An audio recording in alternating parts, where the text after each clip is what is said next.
I never thought I'd be living on a billboard. That's the kind of sentence that sounds insane when you say it out loud. But here I am, day 87 of whatever this world has become, sitting on a metal platform 40 feet above Interstate 94, watching the sun come up over a landscape that doesn't belong to the America I knew 3 months ago. The billboard itself is one of those massive double-sided structures you'd pass without thinking twice during your morning commute. It used to advertise a casino, I think. Some grinning family holding poker chips, promising easy winnings and weekend getaways. Now, the vinyl is torn and flapping in the wind, and instead of advertisements, it's covered in tarps I've scavenged, transformed into what I generously call shelter. The platform is maybe 20 feet by 40 feet, just wide enough for the catwalk that runs behind the sign faces. There's a small maintenance shed up here too, about the size of a garden shed, where they stored bulbs and tools for the electrical components. That shed is my bedroom, my kitchen, my entire living space now. I'm getting ahead of myself. Let me back up. My name is Aaron, and I was a long-haul trucker when the world ended. That's probably what saved me, honestly. I was on the road when things went bad, somewhere between Milwaukee and Chicago, hauling refrigerated produce that nobody would ever eat. The radio reports started getting weird around 6 a.m., something about a virus, riots in the cities, people attacking each other. I remember thinking it was some kind of War of the Worlds broadcast prank, except every station was saying the same thing. By noon, I saw my first infected. I'd pulled off at a rest stop to use the bathroom, and there was a woman stumbling across the parking lot. At first, I thought she was drunk or having a seizure. Her movements were wrong, jerky and aggressive, like her body couldn't quite remember how joints were supposed to work. She was covered in blood, and when she saw me, she made this sound. Not a scream exactly, more like a wet growl that came from somewhere deep in her chest. I ran back to my truck and locked the doors. She threw herself against the cab with enough force to rock the whole rig, her face pressed against the window, and I could see her eyes completely bloodshot, almost black, and there was nothing human looking back at me. Just hunger. I drove. Didn't stop, didn't look back, just kept the pedal down and the radio on, listening to the world fall apart in real time. The highways got congested fast. Everyone had the same idea about getting out of the cities. By evening, I-94 was a parking lot. Cars abandoned everywhere, doors hanging open, belongings scattered across the asphalt. I saw fires in the distance, heard gunshots echoing across the flat Wisconsin farmland. That's when I saw the billboard. It was just past sunset, and I was stuck in traffic that hadn't moved in 2 hours. The infected were starting to work their way through the stalled vehicles, and I could hear screaming from somewhere up ahead. My truck was too big to maneuver off-road, and I was running low on fuel anyway. I was essentially trapped in a metal coffin that was about to become a tomb. The billboard rose above the highway like a beacon. I'd driven past it 100 times before and never really looked at it. But now, I saw the maintenance ladder running up the back support beam, saw the platform at the top, saw a way out. I grabbed my emergency bag from behind the seat, flashlight, some tools, a first aid kit, a couple bottles of water. There was half a sandwich in my lunch cooler and a box of granola bars I'd been snacking on. I stuffed everything into my backpack, took one last look at my truck, and ran. The infected were everywhere by then. I vaulted over car hoods, squeezed between vehicles, kept my head down, and moved fast. One of them lunged at me from behind a minivan, and I barely dodged, felt its fingers brush my jacket. My heart was hammering so hard, I thought it might explode right out of my chest. The ladder was one of those industrial jobs with a cage around it to prevent falls. I started climbing hand over hand, not looking down. Below me, I could hear them gathering, that wet, growling sound multiplying, mixing with the moans and shrieks. They couldn't climb, I realized. Thank God they couldn't climb. My arms were screaming by the time I reached the top, 40 feet up. I hauled myself onto the platform and just lay there for a minute, gasping, shaking. When I finally sat up and looked around, I understood both how lucky I was and how completely screwed I might be. The platform was solid, thick metal, grating with safety rails, built to hold workers and equipment. The maintenance shed was padlocked, but I had a crowbar in my bag. Every trucker carries one, and the lock was old and rusted. Inside the shed were some basic supplies: spare bulbs, electrical wire, a couple of tools, a dusty tarp, and, miracle of miracles, a 5-gallon jug of water that was probably meant for mixing cleaning solutions. From up here, I could see for miles. The highway stretched in both directions, a river of abandoned vehicles. To the west, I could see the glow of fires where Madison was burning. To the east, just darkness and the occasional flicker of headlights from other survivors still trying to escape. And everywhere, between the cars, around the cars, on top of the cars, the infected. Hundreds of them, maybe thousands, all shuffling and searching and feeding. I spent that first night sitting with my back against the shed, clutching my crowbar, watching the world below. Every sound made me jump. The wind rattling the billboard vinyl sounded like footsteps. A bird landing on the platform at 3 a.m. nearly made me scream. But as the sun came up on day one, I started to think, started to plan. If I was going to survive up here, I needed 3 things: water, food, and shelter from the weather. The water jug was a start, but 5 gallons wouldn't last long. Food was going to be the real problem. I had maybe 2 days' worth of granola bars and half a sandwich. And shelter, well, the shed was small, but it was something. The real issue was going to be winter. It was early September now, and Wisconsin winters are brutal. If I was still up here come December, I'd freeze to death. But I had time, and I had height, and most importantly, I had a brain, while the things below me had nothing but appetite. Day 2, I started exploring what I had. The shed was about 6 feet by 8 feet, just tall enough to stand in. The walls were thin metal siding, rusted in places.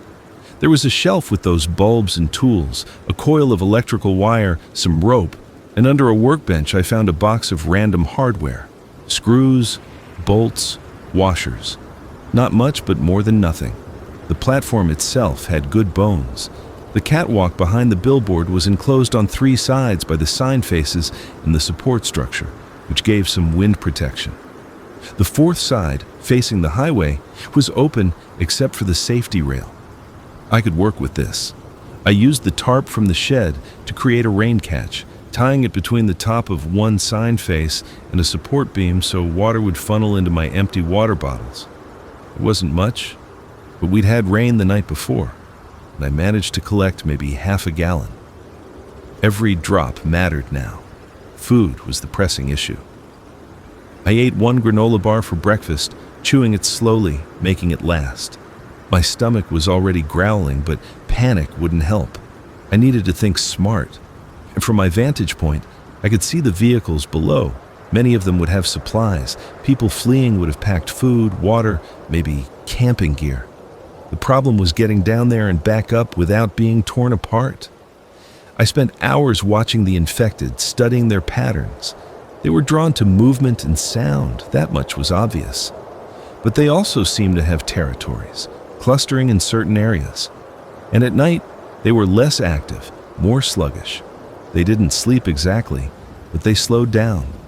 On day 3, I made my first supply run. I waited until well after dark, maybe 2 a.m., when the infected below had thinned out, and the ones remaining were mostly standing still or swaying in place. I tied my rope to the ladder. If something went wrong, I wanted multiple ways back up. Then I climbed down, moving as quietly as possible. The climb down was terrifying. Every scrape of my boots on the metal rungs sounded like a gunshot to my ears. Halfway down, one of the infected turned its head toward me, but it was too far away and too slow. I kept moving. At the bottom, I dropped into a crouch behind the nearest car, a Honda CR-V with its back hatch open. Inside were suitcases, children's toys, a cooler. I popped the cooler open. Jackpot. Sandwiches, probably spoiled by now, but I'd risk it. Apples, juice boxes, a bag of chips. some string cheese that had gone warm. I stuffed everything into my backpack, my hands shaking. Behind me, I heard that wet growl.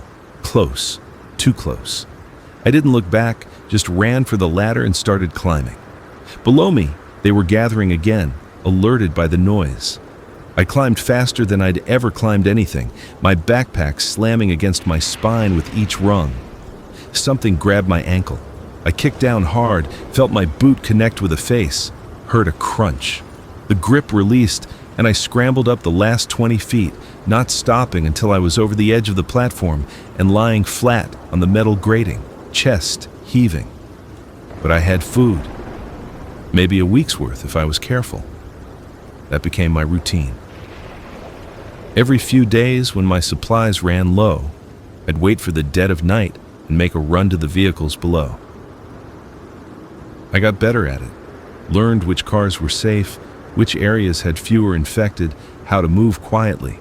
I found a sleeping bag in a pickup truck, a camping stove and fuel canister from an SUV, a tarp, some rope, a rain jacket, bottles of water, canned food, even a bag of dog food that I ate without shame because protein was protein. Each run was a gamble with my life. But what choice did I have? By day 15, I'd transformed the Billboard platform into something resembling a livable space. The shed was insulated now with layers of cardboard and fabric I'd scavenged. I'd strung up the tarps to create walls on the open side of the platform, blocking the wind. My rain catch system was expanded. I had 6 different bottles and containers positioned to collect water, and I'd even rigged a basic filter using cloth and sand from the roadside. The camping stove meant I could heat food and boil water, though I used the fuel sparingly. Mostly, I ate things cold from the can: beans, soup, vegetables. I found a case of energy drinks in one car and rationed them like liquid gold, 1 per week to keep my spirits up. But the real game changer came on day 18 when I found the solar panel. It was on top of an RV, one of those portable camping panels meant for charging phones and running small appliances. I spent 3 hours carefully detaching it, terrified the whole time that I'd drop it or attract attention. But I got it up to the platform, and suddenly, I had power. Not much, just enough to charge the phone I'd found, useless for calls since the networks were down. The flashlight function and calculator were handy, and run a small USB fan I'd discovered. But it felt like winning the lottery. I started thinking long-term then, started planning for winter. The shed wasn't big enough to live in comfortably, but it would protect me from the worst of the weather. I needed insulation, real insulation. I needed a way to heat the space without burning through my limited fuel. I needed more food, more water storage, more of everything. On day 21, I found the warehouse. I could see it from the billboard, maybe a quarter-mile west across an empty field. A big industrial building with loading docks and those high strip windows. Most importantly, it looked intact. No broken windows, doors still closed. There was a good chance it was full of supplies. Getting there would be risky. It meant leaving my safe perch, crossing open ground, and hoping I could get inside and back before the infected overwhelmed me. But I'd been rationing my food carefully, and I was running low. Another week, maybe less, and I'd be in real trouble. I spent 2 days preparing. I mapped out a route using binoculars I'd found, across the highway median, through a ditch, along a tree line that would provide some cover. I packed light, just water, the crowbar, a knife I'd scavenged, and an empty backpack for supplies. I picked a time, early morning, right after dawn, when I could see but the infected were still relatively inactive. Day 23, I went for it. The climb down the ladder was routine now, though my hands still shook. I hit the ground and moved fast, vaulting the median barrier and sprinting for the tree line. Behind me, I heard the infected responding, that chorus of growls and moans rising, but I had a head start. The field was overgrown, waist-high grass that slowed me down but also hid my movement. I could hear them behind me, crashing through the vegetation, but I didn't look back, just kept my eyes on the warehouse and ran. The loading dock had a roll-up door that was locked. There was a regular door beside it. I threw my shoulder against it, and the frame splintered. Old wood, probably rotted. I tumbled inside and slammed it shut behind me, wedging my crowbar under the handle. The warehouse was dark, but my eyes adjusted. Rows of shelving stretched into the shadows, stacked with boxes and pallets. The smell hit me immediately, musty, stale air, but also something else, something organic and wrong. I wasn't alone in here. I froze, listening. There, in the back corner, shuffling sounds, the wet breathing of infected. My hand went to the knife at my belt. They hadn't noticed me yet. I could work with that. I moved as silently as possible down the nearest aisle, checking boxes. Industrial supplies, mostly. Cleaning products, office supplies, not helpful. The next aisle was better. Cases of bottled water, boxes of crackers and snack foods, big tubs of peanut butter and jelly. This must have been a distribution center for vending machines or something. I started loading my backpack, moving quickly but quietly. Water bottles, granola bars, packages of cookies, beef jerky, nuts. I found a dolly in the corner and started stacking cases on it, planning to make multiple trips. That's when I heard the door behind me crash open. The infected had followed me. Of course they had. And now they were pouring into the warehouse, drawn by the noise I'd made breaking in. I grabbed what I could carry and ran deeper into the building, looking for another exit. The infected in the corner were awake now, alerted by the commotion. I was surrounded. There, a metal staircase leading to an upper level, some kind of office or storage loft. I took the stairs 3 at a time, my backpack slamming against my shoulders. At the top, I found a catwalk running the length of the building and a door marked Roof Access. The door was locked, but adrenaline is one hell of a drug. I kicked it once, twice, and it burst open. Sunlight flooded in, and I was outside on the warehouse roof, 40 feet up again, my safe zone. Below, the infected filled the warehouse, but they couldn't reach me. I was shaking, gasping, but I was alive. My backpack was full of supplies. I spent that day on the warehouse roof, catching my breath and planning. I couldn't get back to the billboard, not with the infected swarming between here and there. But the roof was actually better in some ways. Bigger space, more solid structure. And when I explored, I found the roof access for the building's HVAC system. The HVAC room was a gold mine: tools, ductwork, insulation material, electrical supplies. And inside the building below, accessible through a maintenance hatch, were all those supplies I'd seen. I spent the next week moving between the warehouse roof and the billboard, making trips during the quietest hours, hauling supplies back to my platform.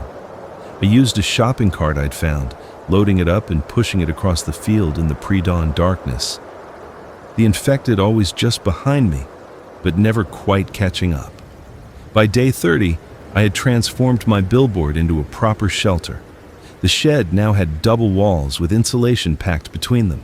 I'd sealed every crack and gap with caulk I'd found at the warehouse. I'd built a false floor inside, creating an air gap for more insulation. The door had weather stripping and a proper latch. Outside on the platform, I'd constructed a storage area using plastic bins I'd scavenged, organizing my supplies, food in one section, water in another, tools and materials in a third.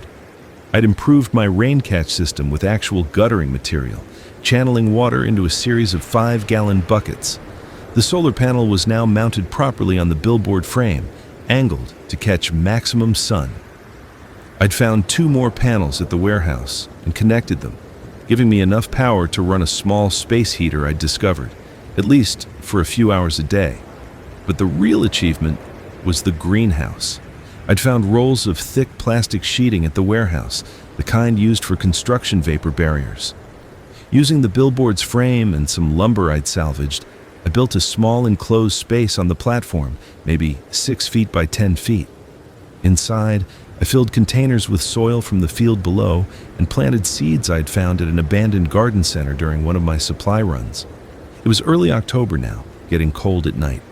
But inside the plastic greenhouse, the temperature stayed warmer.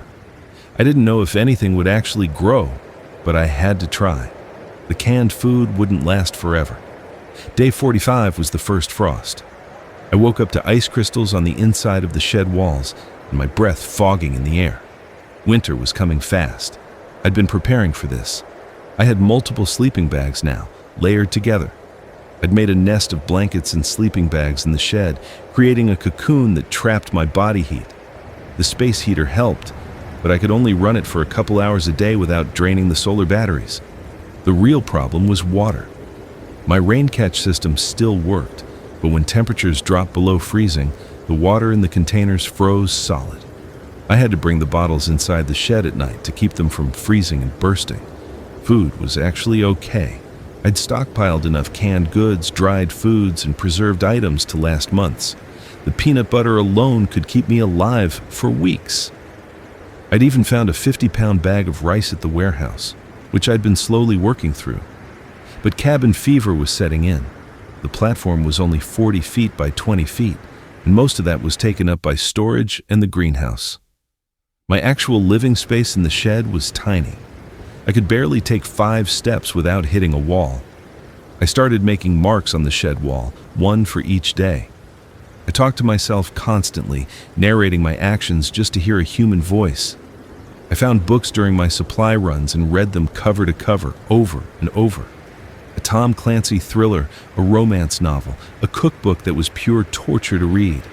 I memorized passages just to keep my brain working. The infected below never left. If anything, there were more of them now. They congregated around the highway, drawn by some instinct to stay near the roads. At night, I could hear them moaning, a sound that became as familiar as traffic noise had been in the old world. Sometimes, I saw other survivors. On day 52, a group passed on the highway below. 5 people, armed with baseball bats and makeshift spears, moving carefully between the cars. I almost called out to them, almost revealed myself, but I stopped, watching. They were being followed by a horde, maybe 50 infected, drawn by the noise they were making. The survivors were trying to be quiet, but 5 people can't move silently. The infected were gaining. I watched them run, watched them fight, watched 3 of them get pulled down and torn apart while 2 escaped into the tree line. I could have helped, maybe. Created a distraction, thrown something to draw the infected away. But I didn't. I stayed silent on my platform, hating myself, but staying alive. That night, I couldn't sleep. I kept seeing their faces, hearing their screams. I told myself there was nothing I could have done, that revealing my position would have gotten me killed too. But the guilt sat in my chest like a stone. Day 60 brought the first real snow. Just a dusting at first, but it was pretty, coating the abandoned cars and dead landscape in white. From up on the billboard, it almost looked peaceful. Almost looked like a Christmas scene, if you ignored the shambling corpses. The greenhouse was working, sort of. I had sprouts, tiny green shoots pushing up through the soil. Lettuce, I thought, and maybe some herbs. They were growing slowly in the weak winter light, but they were growing. I felt absurdly proud of those little plants, checking on them multiple times a day. I'd also started a project to improve my water situation. Using materials from the warehouse, I'd built a larger rain catch system with proper filtration. I'd even figured out how to melt snow and ice using my camping stove, giving me a backup water source during the deep winter. The space heater was a godsend, but I was paranoid about the solar batteries. Every sunny day I felt grateful. Every cloudy day I worried about freezing. But I was surviving. That's what I kept telling myself. One day at a time, I was surviving. On day 67, the radio came to life. I'd been checking it periodically, a battery-powered emergency radio I'd found weeks ago. Mostly static, occasionally some automated emergency broadcast that was obviously outdated. But on day 67, I heard a voice, an actual human voice. Safe zone established in Superior, Wisconsin. Military presence, food and shelter available. If you can hear this, head north. Repeat, safe zone in Superior. Superior was maybe 250 miles north. Might as well have been the moon. But just hearing another voice, knowing other people were out there, organized and safe, it changed something in me. I started paying more attention to the world beyond my platform. Using the binoculars, I'd scan the horizon, looking for signs of life. Smoke from fires, lights at night, movement that wasn't infected. And I saw things. A helicopter once, far to the north, flying low, probably military. I waved frantically, but they were too far away. Another time, I saw headlights on a distant road, a convoy of vehicles moving fast. Survivors? Military? I'd never know. The message about Superior repeated every 6 hours. I started to wonder if I could make it. If I could survive the climb down, cross 250 miles of infected territory, reach safety. But winter was getting worse. Day 72 brought a blizzard that lasted 3 days.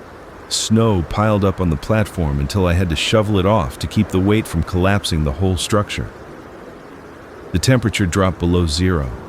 Even inside my insulated shed with all my sleeping bags and the heater running, I was cold. I burned through fuel keeping warm, started rationing my food more carefully because I couldn't risk going out in this weather. On day 76, I nearly died. The cold had been brutal, and I'd been running the space heater more than I should, trying to keep from freezing. I fell asleep in my nest of sleeping bags, exhausted from shoveling snow, and the heater kept running. I woke up because I couldn't breathe right. My head was pounding and the shed seemed to be spinning. Carbon monoxide poisoning. The heater wasn't vented properly, and I'd sealed the shed too well. I stumbled outside into the freezing night, gasping, and collapsed on the snow-covered platform. The cold air hit my lungs like knives, but it cleared my head. I lay there shivering, staring up at stars so bright they seemed fake, and realized how close I'd come to just not waking up. After that, I was more careful. I installed a vent in the shed using dryer duct material, creating a proper exhaust system for the heater. I also spent more time outside the shed during the day, even in the cold, just to avoid the trap of oxygen deprivation. Day 80 was Christmas, I think. I'd lost track a bit, but based on my count, it should have been around December 25th. I celebrated by eating a can of peaches I'd been saving and drinking one of my hoarded energy drinks. I sang Christmas carols to myself, my voice cracking from disuse, and cried a little thinking about my family. My sister in Oregon, my parents in Florida.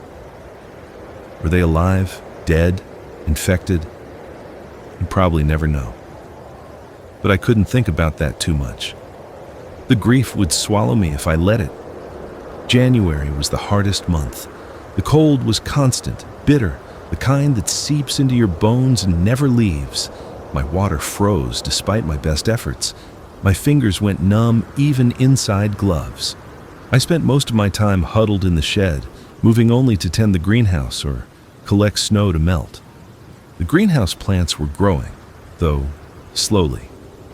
I had actual lettuce now, small leaves that I could harvest and eat.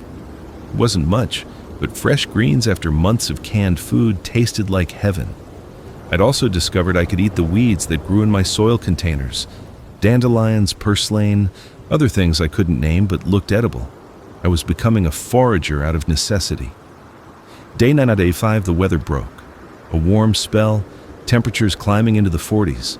The snow started melting, and I could finally move around more freely. I decided to make another run to the warehouse.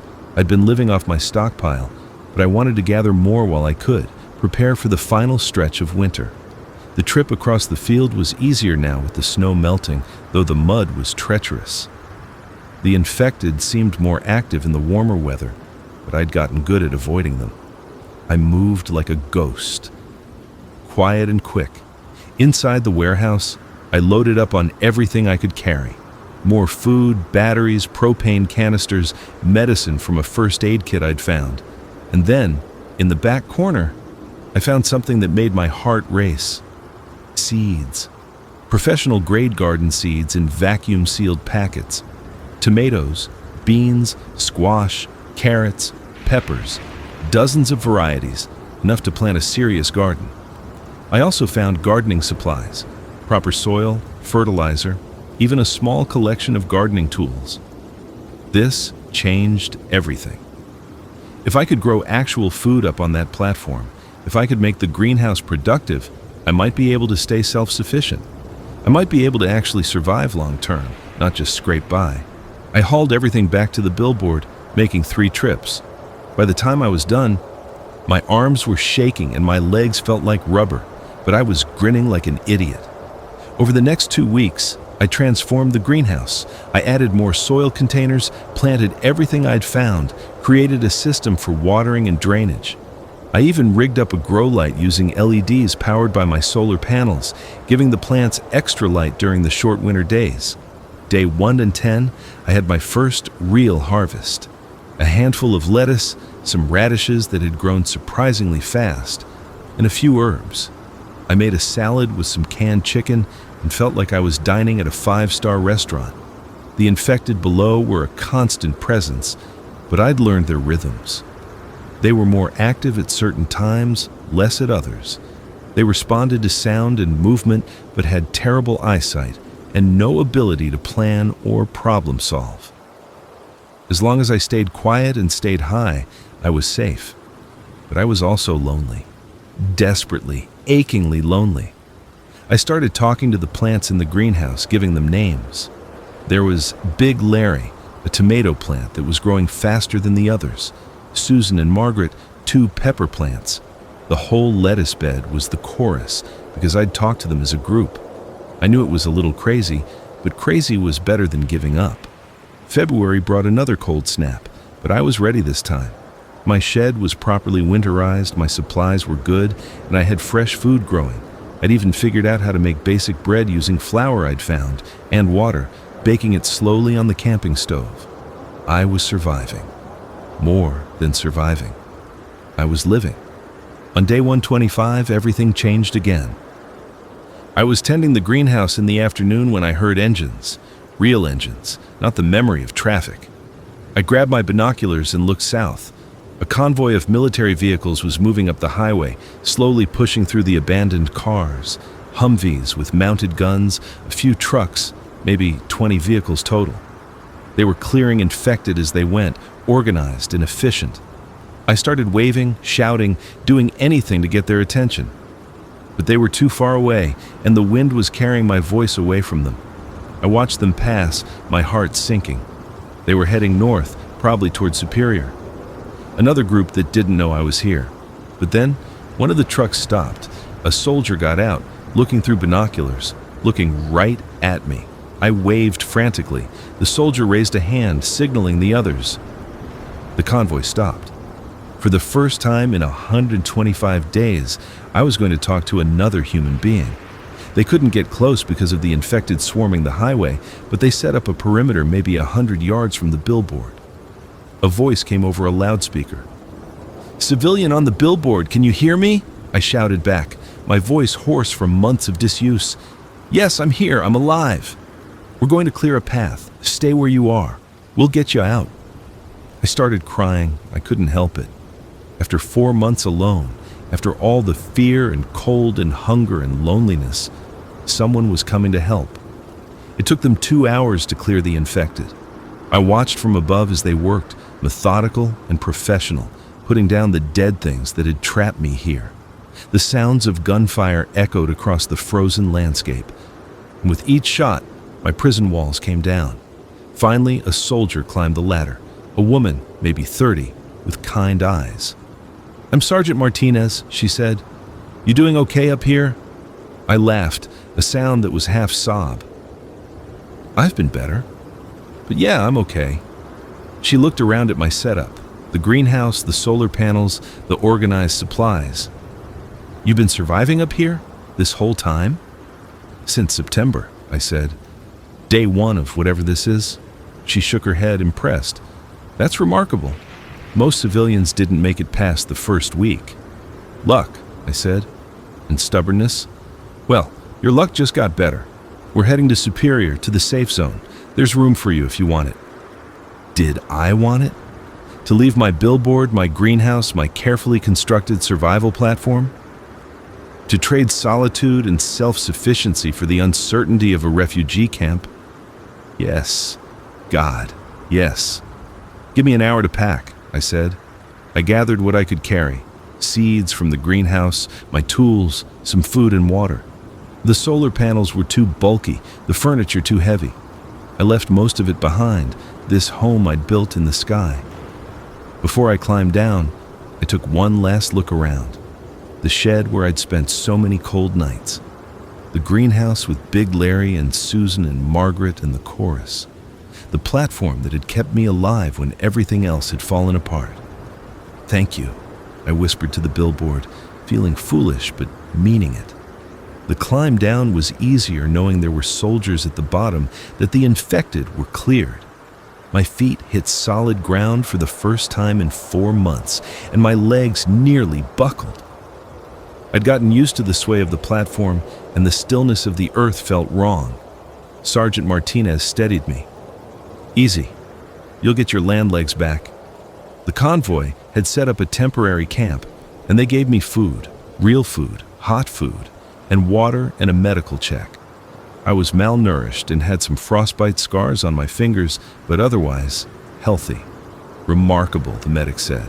Most people who spent that long alone didn't fare as well. That night, sleeping in the back of a military truck with other survivors, I had nightmares. Not about the infected, but about falling. About the billboard collapsing, about the ladder breaking, about all the close calls I'd had. My body knew it was safe now, and all the fear I'd been suppressing came flooding out. But I also felt hope. Real, genuine hope for the first time since this nightmare began. The trip to Superior took 3 days. We moved slowly, clearing infected as we went, stopping to check buildings for survivors. We found a few, a family hiding in a farmhouse basement, a man living in a grain silo, people who'd found their own ways to survive. Superior was impressive. The military had set up a proper base around the old port facilities with walls and guard towers and organized patrols. There were maybe 2,000 survivors inside, living in converted warehouses and shipping containers. It wasn't paradise. Food was rationed, space was limited, and everyone had jobs to do. But it was safe. There were doctors, engineers, farmers working on long-term food solutions. There was a plan for rebuilding. They put me to work in the agricultural division, given my success with the greenhouse. I helped design and build rooftop gardens, taught people what I'd learned about container gardening and seed saving. My 4 months alone had given me skills that were valuable now. I made friends, found community, slowly started to process the trauma of what I'd been through. But sometimes, late at night, I'd stand on the walls of the safe zone and look south, toward that highway, toward the billboard I'd called home. And I'd feel a strange nostalgia for those days, as hard as they were. Because up there on that platform, 40 feet above the infected world, I'd learned something about myself. I'd learned I could survive anything. I'd learned I was stronger than I'd ever imagined. Day 150, they sent out a scavenging team to the warehouse I'd been using. They came back with truckloads of supplies and reported something that made me smile. The greenhouse on the billboard was still growing. Big Larry and Susan in the chorus were thriving, fed by the automated drip system I'd set up, warmed by the sun through the plastic walls. Life finding a way, even in the aftermath of the apocalypse. Spring came to Superior in late March, and with it, new hope. The military was making plans to expand, to link up with other safe zones, to slowly reclaim the country from the infected. It would take years, maybe decades, but it was possible. I volunteered for the expansion teams, helping to set up new agricultural sites in cleared areas. I taught classes on survival gardening, on making the most of limited resources. I shared everything I'd learned on that billboard, and I wrote. I filled notebooks with my story, every detail of those 125 days alone, not because I thought anyone would read it, but because I needed to remember, needed to honor what I'd been through. On day 180, exactly 6 months after I'd first climbed that ladder in desperation, They held a ceremony. The safe zone was officially established, and they asked me to speak. I stood in front of 2,000 survivors and told them about the billboard, about the cold nights and the greenhouse and the loneliness, about the fear and the determination and the strange joy of tiny lettuce sprouts. We all survived in our own ways, I said. We all found our own billboards, our own high ground. And we're all still here, still fighting, still growing. That's worth celebrating. The crowd applauded, and I saw my own experiences reflected in their faces. The basement dwellers, the attic hiders, the people who'd found safety in grain silos and water towers and rooftops. We'd all found our own ways to survive. That summer, I led an expedition back to the billboard. We cleared the infected from the area and set up a permanent outpost there. The greenhouse had gone wild without me. Tomatoes spilling out of containers, herbs spreading across the platform. But it was still alive, still producing. We harvested what we could and brought the seeds back to Superior. Those seeds, descendants of Big Larry and Susan and the chorus, became the foundation of our agricultural program.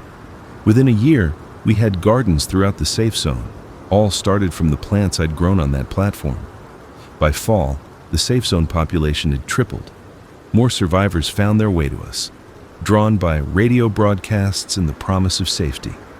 We expanded the walls, built more housing, established trade with other settlements. I moved out of the barracks into a small apartment, a converted shipping container, but it was mine. I had a window box where I grew herbs, a reminder of those days tending the greenhouse, and at night, I could sleep without the constant fear of freezing or falling or being discovered. But I kept a journal of my days on the billboard in a drawer, and sometimes I'd read it, remembering what I'd survived, what I'd learned, what I'd become. Winter came again, my second winter since the outbreak. This time, I was warm and fed and surrounded by people. We had Christmas celebrations, makeshift but joyful. We sang carols and shared what food we could spare and told stories of the old world. I thought about my family often, wondered if they were out there somewhere, in another safe zone, still surviving. Maybe someday I'd find out. Maybe someday we'd rebuild enough to reconnect the scattered survivors. But for now, I had this. I had a community, a purpose, a future. On the first anniversary of the outbreak, day 365, the entire safe zone gathered for a memorial. We read names of the lost, shared memories, planted trees for those who wouldn't see this spring. And I planted something special, a tomato plant grown from seeds I'd saved from the billboard greenhouse. I planted it in a spot where everyone could see it, a reminder that life persists, that even in the darkest times, things grow. This is Big Larry III, I told the crowd gathered around. Descended from a plant I grew 40 feet in the air on a billboard platform during the worst winter of my life. His grandfather kept me alive when I had nothing. Now his descendants will feed this community. The plant thrived. Within months, it was producing tomatoes that we carefully saved and planted. By the next summer, Big Larry's descendants were growing in gardens throughout Superior, spreading to other safe zones as we established trade routes. I became known as the billboard guy, which I kind of loved. People would ask me about those days, and I'd tell them stories, editing out the worst parts, emphasizing the ingenuity and hope. I wanted people to understand that survival was possible, that humans were adaptable and resilient. Year 2 brought major changes. The military managed to link up multiple safe zones, creating supply routes and communication networks. We learned there were settlements all across the country, all doing what we'd done, surviving, adapting, building new communities from the ashes. The infected were still everywhere, but we'd learned to manage them. Clear zones, establish perimeters, avoid unnecessary risks. We'd never reclaim the world we'd lost, but we were building something new. I met someone. Her name was Rachel, and she'd survived by hiding in a library for 8 months, living on vending machine snacks and rainwater. We bonded over our bizarre survival stories, over the strange skills we'd developed, and the scars we carried. We built a life together in Superior, a small life, simple compared to what we'd had before, but it was ours. We tended a garden on the roof of our building, tomatoes and peppers and herbs, grown from seeds I'd saved. We talked about maybe having kids someday, about raising a generation that would grow up in this new world. On the second anniversary of my Billboard climb, day 730, I led a group back to the site. We'd kept it maintained as an outpost, but I wanted to see it again, to show Rachel where I'd spent those months. The platform looked smaller than I remembered, the shed almost toy-like, but it was still standing, still solid. The greenhouse was still there too, now completely wild, plants escaping through tears in the plastic. "This is where you lived?" Rachel asked, looking around with wide eyes. "For 4 months?" "Home sweet home," I said, running my hand along the shed wall, feeling the marks I'd carved for each day. We climbed up together and sat on the platform, legs dangling over the edge. Looking out at the landscape, the highway below was still clogged with cars, but we'd cleared most of the infected from this area. In the distance, I could see smoke from the outpost, signs of human activity. "What was it like?" she asked. "Really like?" I thought about it. About the cold and the fear and the loneliness, about Big Larry and the chorus, about the night I almost died from carbon monoxide poisoning, about watching those survivors get killed while I hid. "It was the hardest thing I've ever done," I said finally, "and somehow also the thing I'm most proud of. I learned I could survive on my own, that I was stronger than I thought, that even when everything falls apart, you can build something new." She took my hand. "You did more than survive. You thrived. You grew food and built shelter and figured it out." "We all did," I said. "Everyone who's still here figured it out in their own way." We sat there as the sun set, painting the sky in oranges and purples. Below us, the world was broken and changed forever. But it wasn't dead. Humans were still here, still fighting, still growing. Year 3 brought agriculture on a scale we hadn't seen since the outbreak. With the seeds from my Billboard greenhouse and others we'd gathered, we established proper farms in cleared zones. We had livestock, chickens and rabbits that had been kept safe in other settlements. We had workshops making tools and clothes and building materials. Superior had grown to 10,000 people. We'd absorbed smaller settlements, connected with other safe zones, built a functioning society.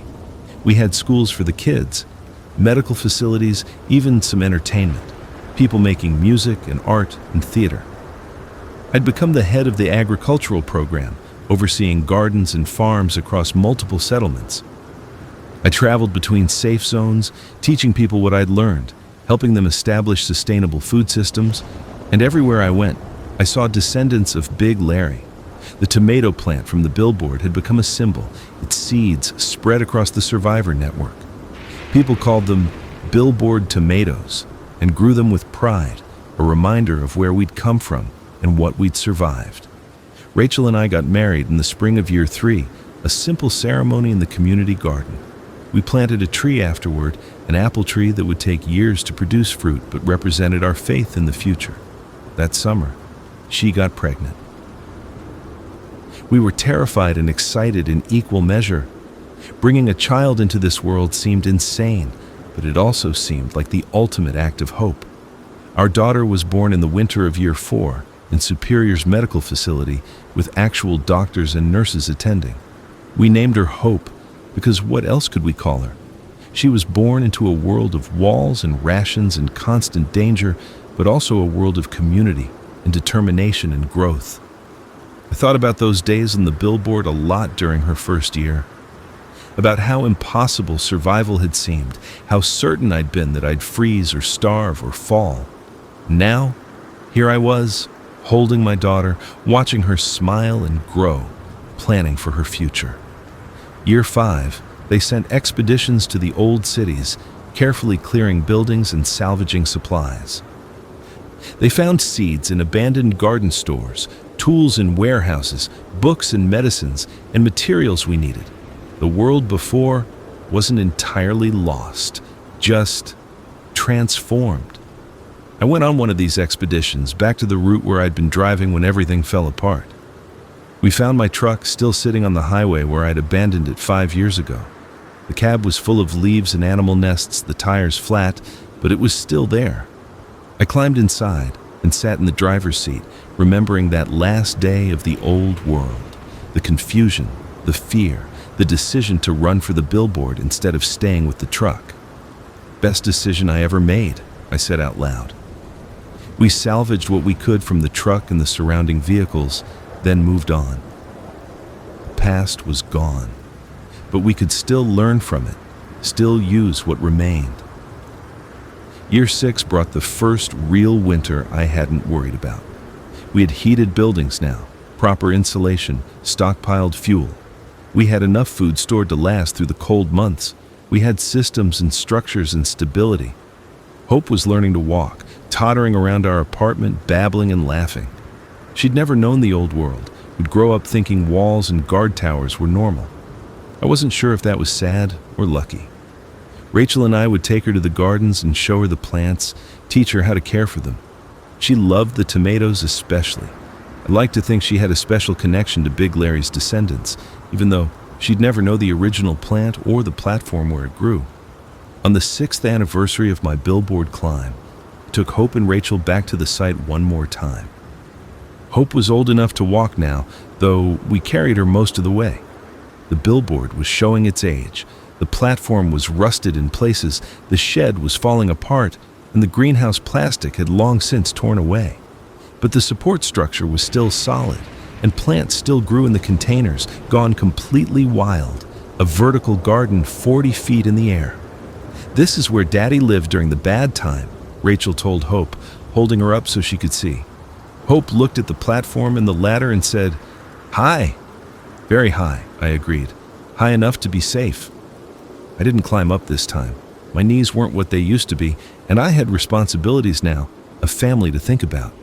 But I stood at the base of that billboard and felt profound gratitude for it, for the shelter it had provided, for the lessons it had taught me. Year 7. Superior merged with 2 other large settlements to form what we called the Northern Alliance. We had 30,000 people now, spread across multiple locations, all connected by cleared roads and communication systems. I was asked to join the Alliance Council, representing the agricultural sector. It meant more responsibility, more travel, but also more influence. I could help shape policy, ensure that food security remained a priority, that we didn't repeat the mistakes of the old world. In council meetings, I'd sometimes tell stories from the billboard days, using them to illustrate points about self-sufficiency and adaptation. Those 4 months had become my reference point, my reminder that humans can survive and adapt to anything. Hope started school, learning to read and write and do basic math in classes held in converted warehouses. She was bright and curious, always asking questions about how things worked and why things were the way they were. "Why did the world end?" she asked me one night at bedtime. "How do you explain a zombie apocalypse to a 6-year-old?" "People got sick," I said carefully. "A sickness that changed them, made them dangerous. So we had to build new homes, new communities. We had to learn to survive." "Like you did on the billboard?" "Like I did on the billboard," I agreed. "And like Mama did in the library, and like all the people here did in their own ways." "Are the sick people still out there?" "Some of them," I admitted, "but fewer every year.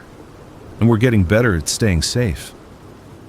She thought about this, then asked, "Can I see the billboard someday? Can I climb it like you did?"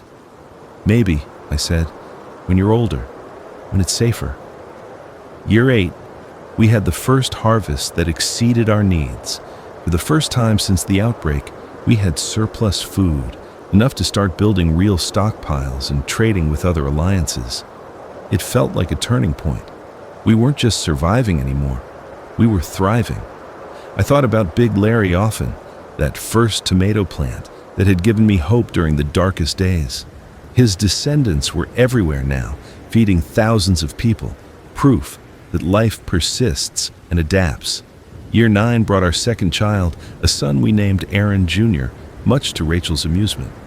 "We're not calling him Big Larry," she joked. "Maybe as a nickname," I said. Little Aaron was born into a world that was more stable than the one Hope had been born into. We had regular electricity now, actual schools, community centers. Life was still hard, still dangerous, but it was life. Hope was 7 and old enough to help in the gardens. She had a natural talent for it, could coax plants to grow in the most unlikely places. I'd watch her working the soil, chattering to the plants like I used to, and feel this overwhelming sense of continuity. Year 10, a full decade after I'd climbed that ladder in desperation, the Northern Alliance held a celebration. 10 years of survival, they called it. 10 years of adapting and building and refusing to give up. I was asked to give the keynote speech, me, the Billboard guy, standing in front of 50,000 people gathered from across the Alliance territories. I stood on that stage and told them about day 1, about the terror of watching the world fall apart from my truck, about the desperate climb up the ladder, about the first cold night on that platform, certain I wouldn't survive the week. I had a granola bar and half a sandwich, I said. I had 5 gallons of water and a tarp. I had no plan beyond making it to the next day. And here I am, 10 years later, speaking to thousands of survivors who did the same thing, who found their own billboards, their own high ground, their own ways to survive. I talked about Big Larry in the greenhouse, about learning to grow food 40 feet in the air, about the carbon monoxide poisoning that nearly killed me, about the loneliness and the fear and the stubborn refusal to give up. We survived because we adapted, I said. We took whatever we had, whether it was a billboard platform or a library or a basement or a barn, and we made it work. We grew food in containers and caught rain in tarps and learned to live with the constant fear. And we're still here. The crowd erupted in applause, and I saw my story reflected in their faces. We'd all survived impossible things. We'd all found our own versions of strength. After the speech, dozens of people came up to me, wanting to share their own survival stories. A woman who'd lived in a lighthouse for 2 years, a man who'd survived in a subway tunnel, a family who'd made it through in a strip mall fortified with shopping carts and chain-link fence. Every story was different, but they all had the same core: humans refusing to die, refusing to give up, finding ways to survive, and eventually thrive. Year 11 brought the first real expeditions beyond Alliance territory.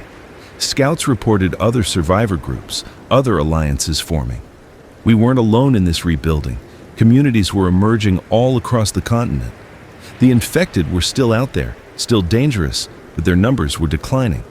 Without new hosts, they were slowly dying off, succumbing to injuries and exposure. In another decade, maybe 2, they might be gone entirely or reduced to small enough numbers that we could truly reclaim the world.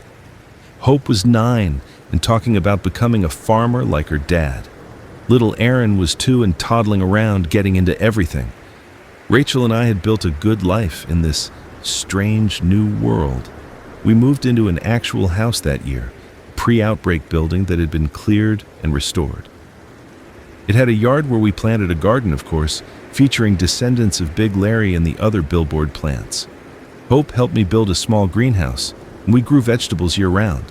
Sometimes I'd stand in that greenhouse and remember the one on the billboard. Remember the desperate importance of those tiny sprouts, the hope they represented. Now I had abundance, but I tried never to take it for granted. Year 12, they decided to officially decommission the Billboard outpost. The structure was deteriorating, and we'd established other outposts that were more practical. They asked me if I wanted anything from it before they dismantled it. I went back one last time, climbing that ladder for what I knew would be the final time. My hands found the same rungs I'd gripped in terror 12 years ago. My feet found the same rhythm. At the top, the platform was rusted and unsafe, the shed half collapsed. But the greenhouse frame was still there, and against all odds, plants were still growing. Wild tomatoes, descendants of Big Larry, thriving without any human care. I collected seeds from those plants, carefully storing them in envelopes I'd brought. These seeds, direct descendants from the original, would be my keepsake. I also took the crowbar I'd used to break into the shed that first night, and I carefully pried off a piece of the shed wall, the section where I'd carved marks for each day, 1 through 125. Before I climbed down, I stood on that platform and looked out at the landscape. The highway was being cleared, the cars finally being removed. Fields in the distance showed signs of cultivation. Smoke rose from homesteads and outposts. Life was returning. "Thank you," I said again to the billboard, to the platform, to the ghost of the person I'd been when I first climbed up here. "Thank you for keeping me alive." Year 13. Hope helped me plant a special garden at the Alliance headquarters.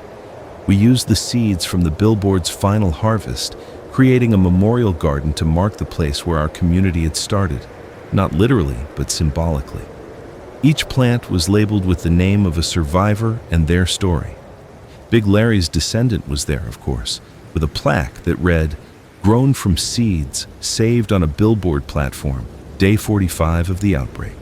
Proof that life finds a way."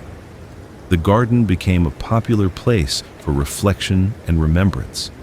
People would sit among the plants and remember the early days, the fear and the hunger and the desperate scramble to survive.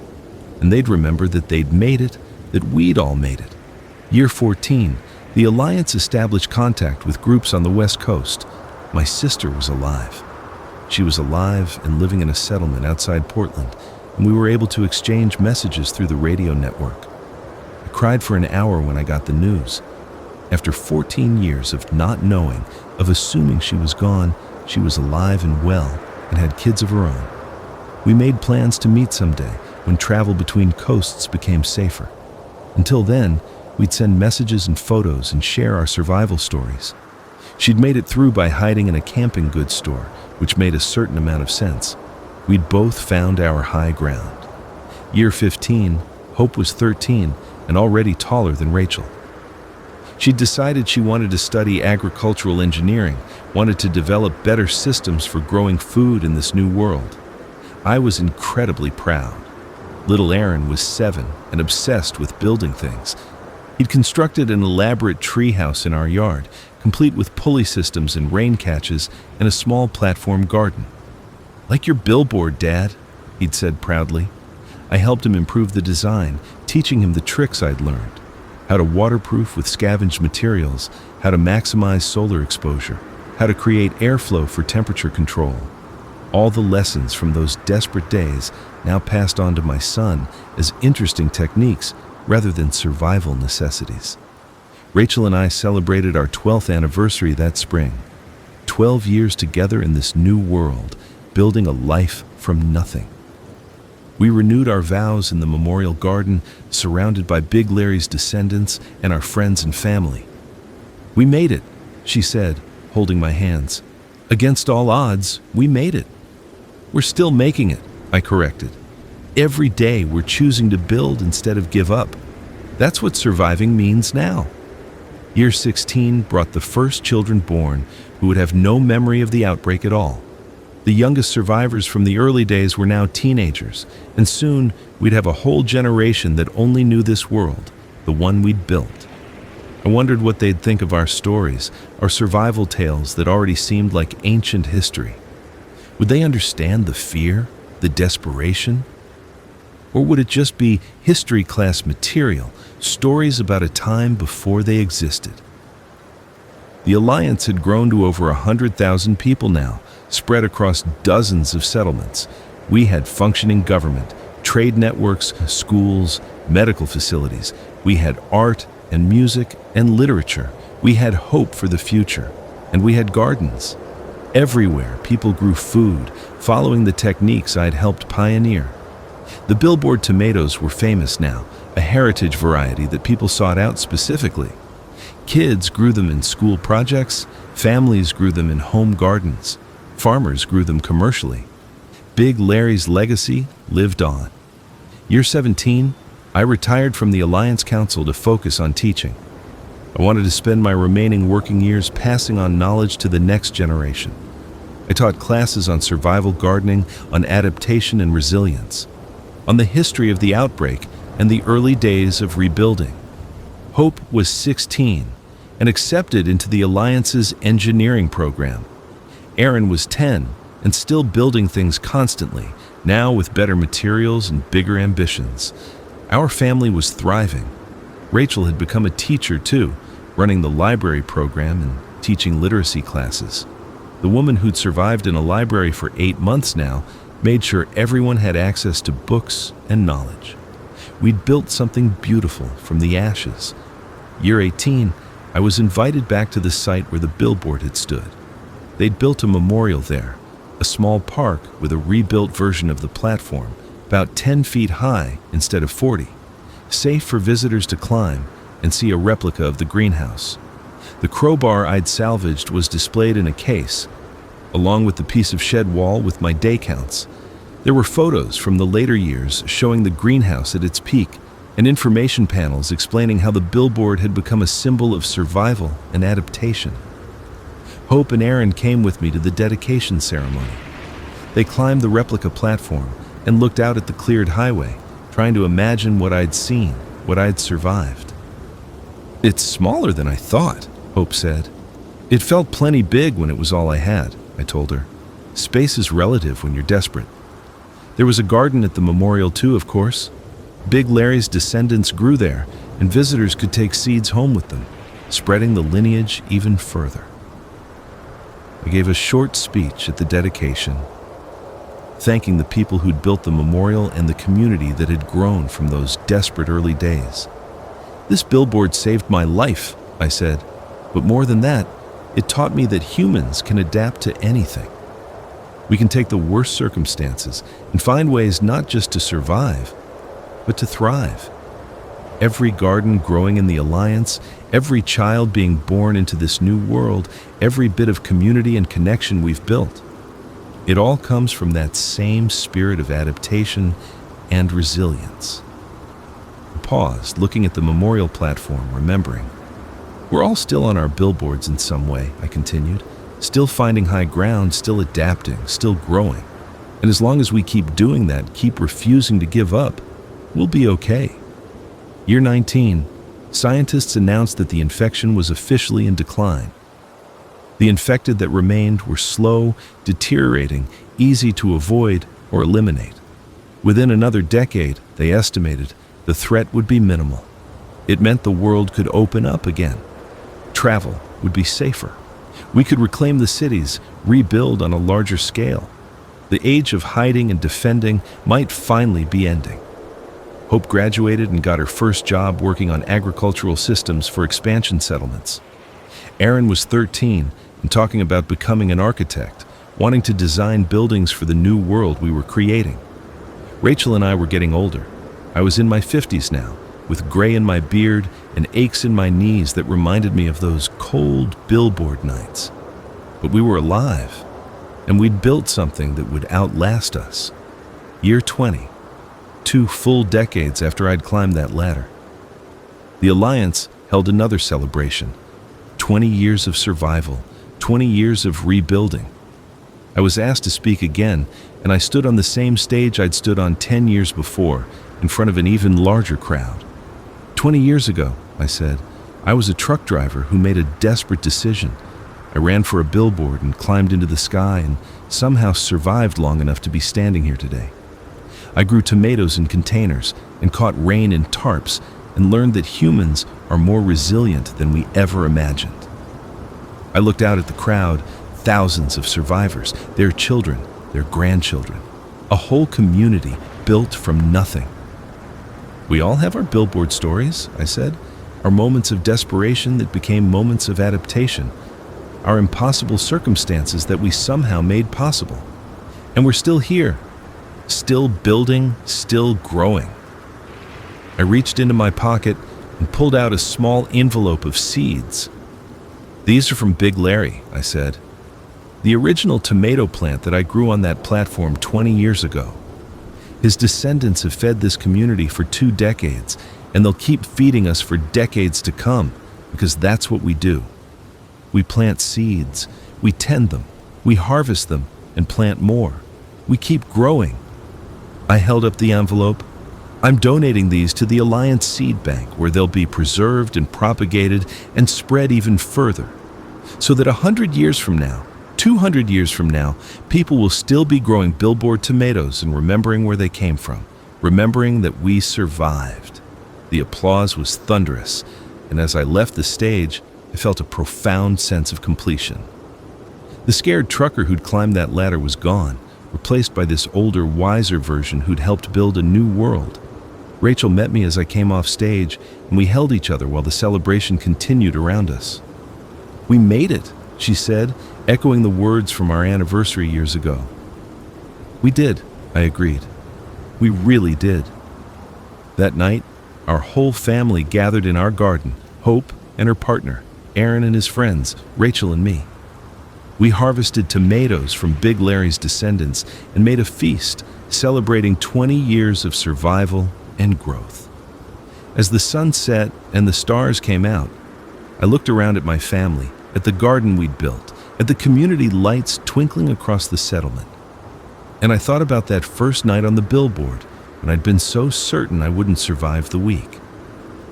I'd survived 20 years. We'd all survived 20 years. And we'd do more than survive. We'd thrived, we'd built, we'd created something worth living for. The infected were still out there in diminishing numbers. The world was still dangerous, still unpredictable. But we had high ground now, not just physical height, but the elevation of community and knowledge and hope. We had gardens growing everywhere, descendants of plants I'd grown in desperation now feeding thousands. We had schools teaching the next generation. We had builders and farmers and teachers and engineers all working to create something better than what we'd lost. We had a future. And it started on a billboard, 40 feet in the air, with one scared trucker and a tomato plant named Big Larry. As I sat in my garden that night, surrounded by family and food and life, I felt gratitude for every hard day, every cold night, every moment of fear. Because all of it, the entire journey, had led me here, to this garden, this family, this community, this future. I'd turned a highway billboard into a safe shelter and survived the first winter. And in doing so, I'd helped build the foundation for 20 years of survival and growth. Not bad for a trucker who just wanted to make it to tomorrow. The story of the billboard would be told for generations, I knew. It would become myth and legend, probably exaggerated over time. But the core truth would remain. Humans are resilient, adaptable, and capable of surviving anything if we refuse to give up. And as long as someone, somewhere, was planting seeds from Big Larry's descendants, that truth would live on.